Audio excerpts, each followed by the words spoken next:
টিকিয়া বানাতে গিয়ে হয়ে গেছে কাবাব। তো এটা টিকিয়া হতে গিয়ে হয়ে গেল কাবাব, কারণ কেউ এখন আর টিকিয়া খাবে না, সবাই নাকি কাবাব রুটি খাবে। ঘি দিয়ে এখন আবার ফ্রাই করছি, রুটির সাথে খাবে। রোববারে মাটন কিমা থেকে একটু কিমা রয়ে গেছে, তো ভাবলাম কিছু একটা করে ফেলি। তো আমি মিক্সির বাটিতে দিয়ে দিয়েছি পেঁয়াজ কুচি, রসুন, আদা আর কাঁচা লঙ্কা, ধনেপাতা। রসুন আর আদা, ধনেপাতা, পেঁয়াজ আর কাঁচা লঙ্কা দেওয়া আছে, এবার দেবো রসুন আর আদা। এবার এই মাটন কিমাটা আমি মিক্সির বাটিতে দিয়ে দেবো। এবার এটা একটুখানি পেস্ট করব। তো এটা করে নিয়েছি, এবার এর টিকিয়াগুলো বানাবো।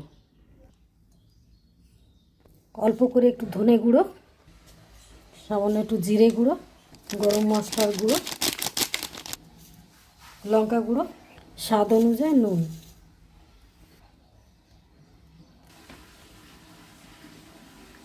একটু সাদা তেল। আর এটাকে খুব ভালো করে কাচিয়ে নেব। সামান্য অল্প, মানে 2 চামচি মতো একটু ছাতু, নরম না হয় সেই জন্য একটু ছাতু। খুব ভালো করে আমি মাখবো এটাকে। তো আমার 8টা মতো হয়েছে, কারণ কিমাটা অনেক কম ছিল, 150-200 মতো। এই পেঁয়াজটা মশলাটা বানানোর জন্য করে নিয়েছি, মানে করে নেব, বেটে নেব। যেহেতু আমার রসুন বাটা রয়েছে, আদা রসুন বাটা, সেজন্য শুধু আমি বড় একটা সাইজে পেঁয়াজ বেটে নেব। ওই চাটু বসিয়ে দিয়েছি বড়, যাতে একসাথে আমি অনেকগুলো বানিয়ে নিতে পারি। দিলাম সাদা তেল, ঘিটা আমি এখন দেবো না, লাস্টে দেবো।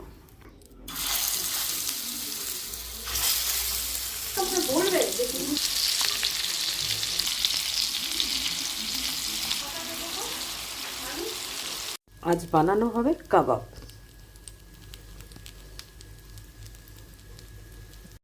মাটন কাবাব। তো এটাকে ভেবেছিলাম টিকিয়া বানাবো, রাতে যাতে রুটি দিয়ে খেতে পারো, তো বললো না, এটা কাবাবেই খাবো, এটাকে আর গ্রেভি করতে হবে না। তো ঘি দিয়ে আবার ফ্রাই করছি এটাকে।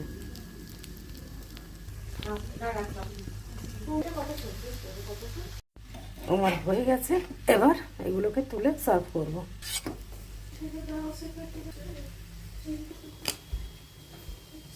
4টে দিলাম।